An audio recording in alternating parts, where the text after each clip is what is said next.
Howdy folks, welcome to the Deep Space Travel Break, YouTube's most popular and least consistent No Man's Sky podcast. I mean, is this a No Man's Sky podcast?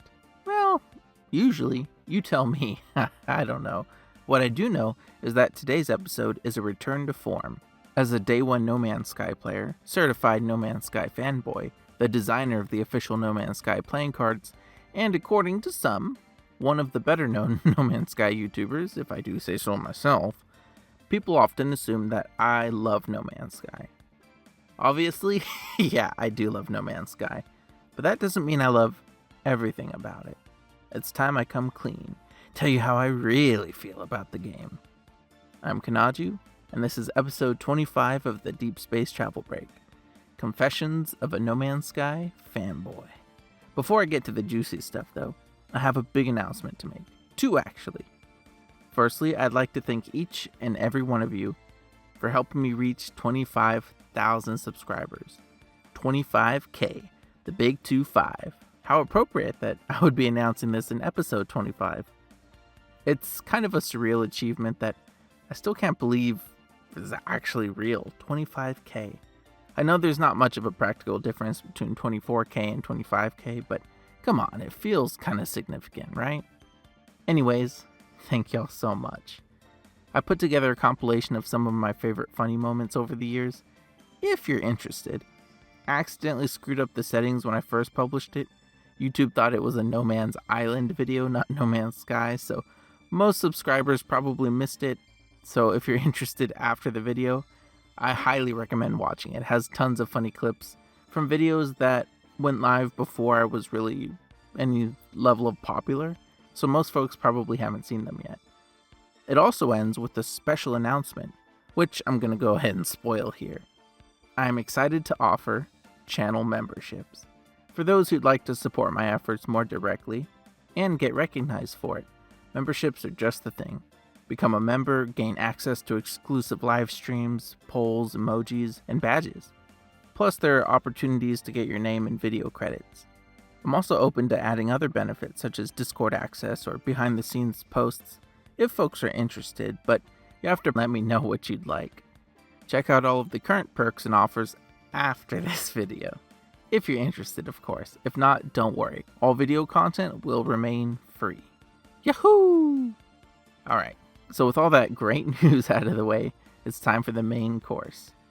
I have before me a list of confessions. Confessions of a No Man's Sky fanboy. I don't exactly remember when I wrote these, because I sort of have like a running list of like videos I'm planning to make at some point in the future. Whenever I get an idea, I just write it down. But since I don't know when the next update is coming, figured might as well pull them out now. Some of these may be hot takes, others are kind of just true. So lend me your ear and I'll tell you how I really feel about No Man's Sky. So, fanboy confession number 1. No Man's Sky isn't my favorite game. Now hold your horses, that's not a bad thing.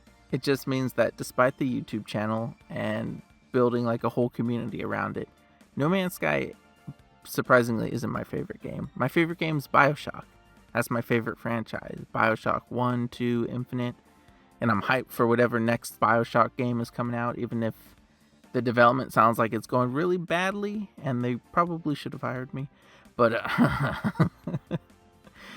but you know, I still love No Man's Sky. There's nothing like it, you know? And I do play it a lot more often than I play BioShock. But whenever people ask me what my favorite game is, I always tell them BioShock. Confession number 2. I actually don't play No Man's Sky every day, or even every week.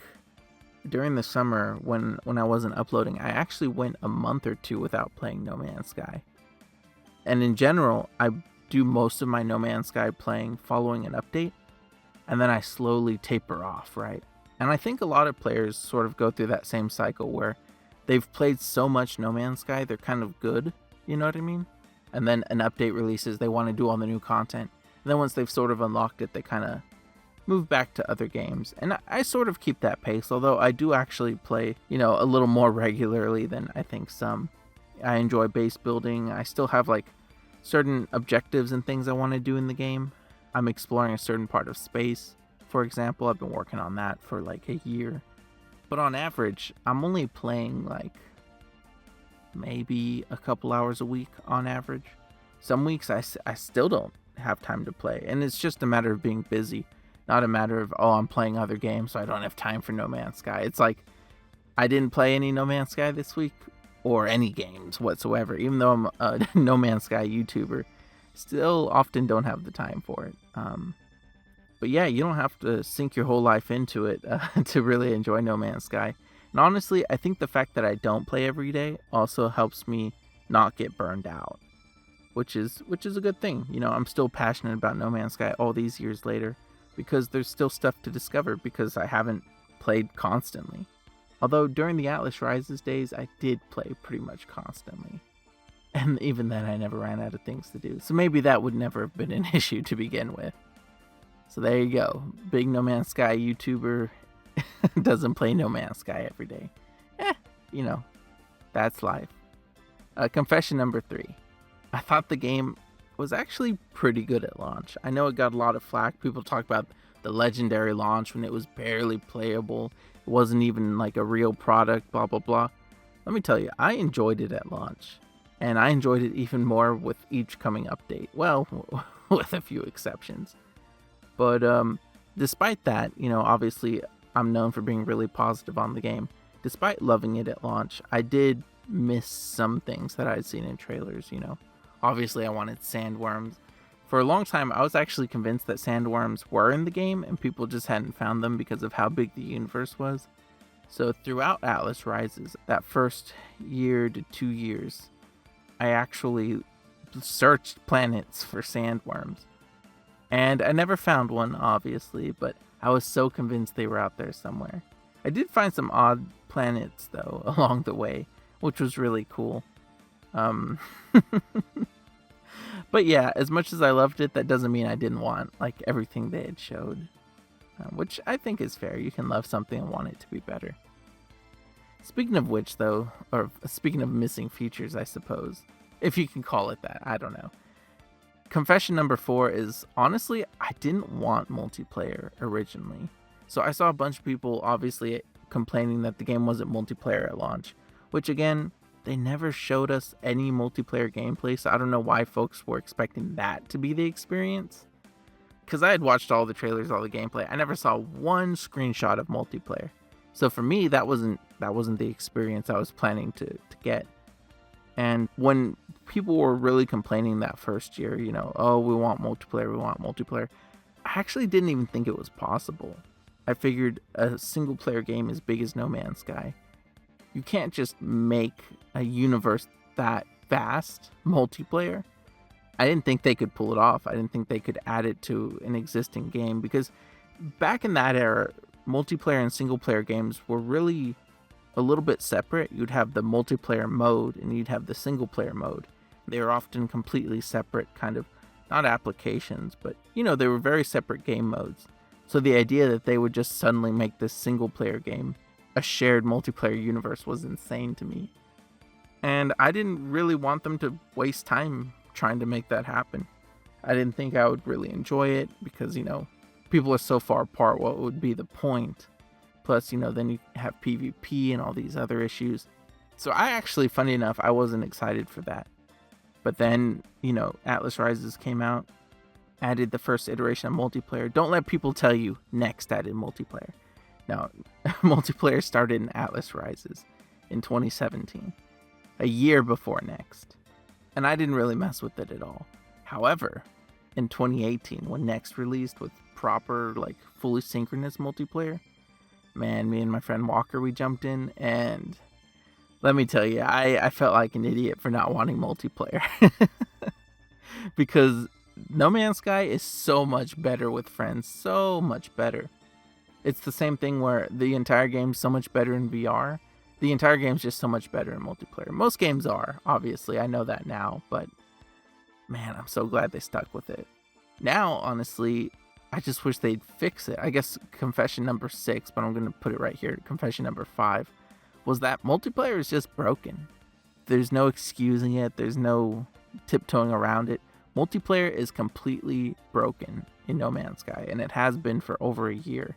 My friend and I, we try and log in all the time. We tried to log in this past weekend just to do a weekend mission, and it just doesn't work. He'll join my system, and then he just gets kicked out. And that always happens, and it is inconsistent. And when we do connect, like, it'll only connect certain parts, and certain things won't render properly.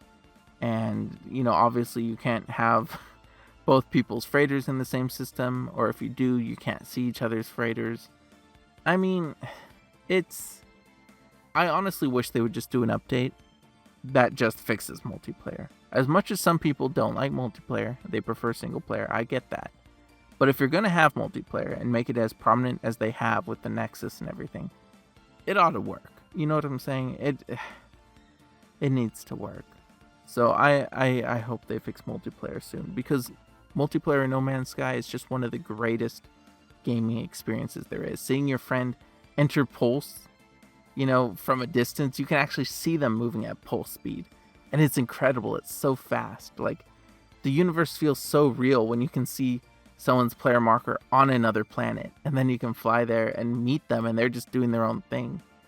The sense of scale is so much more significant when you have other people that you're aware of in that space. So hopefully they fix that soon. Let's see here. So I went out of order. Okay. Confession number 6 then is that despite how broken the game is, multiplayer mostly, I do think it's better now than it's ever been.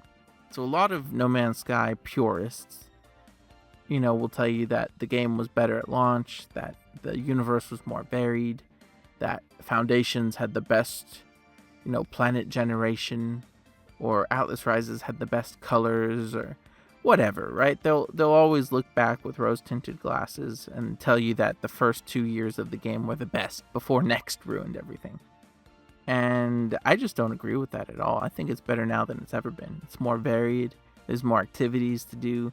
There's just more to the universe than ever before. And that seems really obvious to some new players, especially y'all who have jumped in lately, seeing how much it's improved. But yeah, a lot of old timers kind of prefer the old game, and I'm just not one of those. I acknowledge the charms of the old games, but no, thank you. No, thank you. If you ever go back to 1.0, it does have a vibe to it that I think is really special. Yeah, I think the game's better now than it's ever been. That said, confession number 7 is that I think the game has a lot of low-hanging fruit that I wish No Man's Sky would just focus on and fix, instead of like adding all these new features. And I get it, you know what I mean? Like, new features are exciting, new features grab headlines, but when I'm playing the game and I'm trying to get to the new features, it's all the other things that kind of bother me. Stuff like I said, not being able to have you and your friend's freighter in the same system. That's ridiculous, you know what I mean? I think that's absolutely silly. The fact that space stations have like no variation to them at all after like 7 years of updates. I mean, the space station's like the place we visit the most. Luckily, I'm pretty sure that update's coming soon based on some leaks earlier this year, if those turn out to be true. But things like that, NPCs, why don't they add more pieces to armor? Is it a hardware limitation, or is it a matter of, character artists not working out that at the moment? But then again, it's like you see the amount of variation in the new autophage NPCs, and it's like, I wish we had that for regular NPCs, because they're all so similar. They used to have more variation between races, and they kind of got rid of all those old character designs. They got rid of all the old Traveler exosuits, which were so cool. And it's like, why? And even things like just adding more animals, adding more stuff to ProcGen. People ask, like, every update, why don't they just add this or that? Granted, technically, it's a lot of trouble to go through. But even just fixing bugs, improving interfaces, again, fixing multiplayer, adding more Nexus mission types, like little things like that don't seem like they would add that much, I think they would go a long way. Settlements especially have so many low-hanging fruit that, like, if you could just vary the combat encounters, vary the random events, vary how you can interact, add more interactions to the settlements. And I think they've stopped working on settlements because they're not on Switch at the moment. But my goodness, those had the most potential of any new feature they've added, and it's just been squandered. Stuff like that's frustrating. And so I guess, speaking of confessions, confession number, where am I, 8? As much as I love Hello Games, and I've said publicly I love Hello Games, and I've obviously collaborated with Hello Games before, but all that said, I do find their silence kind of frustrating. I understand their silence, because anytime you say anything publicly, journalists are going to be looking for a headline. Well, not journalists, editors are going to be looking for headlines. Journalists are generally a little bit more scrupulous, but yeah, I could see why they wouldn't want to do interviews and stuff like that. But at the same time, they make all these strange choices that I wish we could ask questions and get some kind of response for. Like, why did they fix the UI text on buried chests this year? It's like 5 years after they were added, and they didn't fix anything else about those very broken ruins, because the ruins used to function so much differently, and then they toned them down, and they fixed it 5 years later out of nowhere. And it makes me wonder who's working on that. Why was that on anyone's priority list? I thought it was a big deal, but I thought it was a big deal 5 years ago. You know what I mean? There's so many other things to fix. So I just wish we had some way of communicating with them, or there was some way to get interviews with anyone from the team. I would love to pick their brains. I'm sure they have all kinds of stories to tell. And the development for this game has to be one of the most unique things, because they're a small team and they're churning out significant content updates all the time. I would love to know how they worked. We have some ideas, but I've seen people in comments misunderstand how Hello Games is developing stuff. They think, instead of adding this, they should have added that, without realizing that those are completely different teams. You know what I mean? And if someone's adding a jetpack to the game, that's not preventing us from getting starship customization. Those are like two different areas of expertise. So it would be nice if they communicated a little bit more with us, especially when things go wrong and like Discovery servers are down, or there's a huge bug during an expedition and people are confused. It would be great if they communicated, but at the same time, I understand, because if they put out a notice saying, oh, sorry, the expedition's bugged, hotfix incoming, then you get an article, Hello Games' latest expedition, doesn't work, players upset. Whereas if they don't say anything, players will still be upset, obviously. But the media won't notice, you won't build that narrative of the game's broken, and they'll fix it in a day anyways, people will forget. So their strategy makes a lot of sense. You don't have PR worrying about what Sean's gonna say or reveal or promise. But at the same time, as fans, like, a lot of us, we're not looking for things to get them on, we're not trying to get them in trouble. We're just curious and we're interested. So I wish they would open up some avenue of communication, though I understand it would also take away from development time. It's just as someone who's really curious and often baffled by their decisions, it would be nice. It would be nice to ask a few questions every now and again. Yeah. Well, do I have any other confessions? I think that's pretty much it. It actually turned into something of a rant, didn't it? But honestly, I think that's okay, right? Y'all know me for loving No Man's Sky, and I do love No Man's Sky. There's nothing else like it. I think the release of games like Starfield and even Elite Dangerous Odyssey kind of proved that point, that you can have space exploration games with all kinds of features, but there's nothing quite as accessible and freeing as No Man's Sky. It's not quite an immersive sim, but you can do a lot of things maybe even the developers didn't intend. It's your universe to go and explore and share with your friends and all that. I love No Man's Sky, but that doesn't mean I think it's perfect. And that's okay. So, from one No Man's Sky fanboy to probably many others, let me know in the comments what your confessions are. Do you have anything you've always wanted to say about No Man's Sky, but maybe you didn't want to cause a ruckus, or maybe you saw opinions swinging the other way and you didn't want to have a hot take, go ahead and share them in the comments below. What do you think of No Man's Sky, honestly? And just because you say something negative, obviously, doesn't mean you don't love the game. I love the game.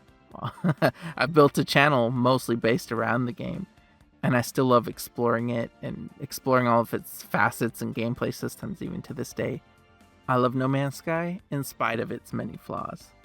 And I hope they keep improving it, because honestly, it's just been getting better and better.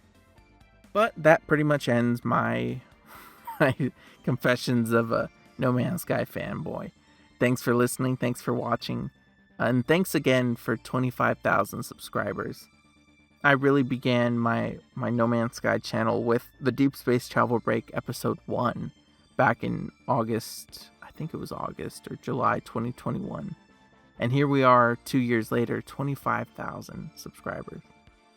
That's incredible. So thank you again. Don't forget to check out channel memberships.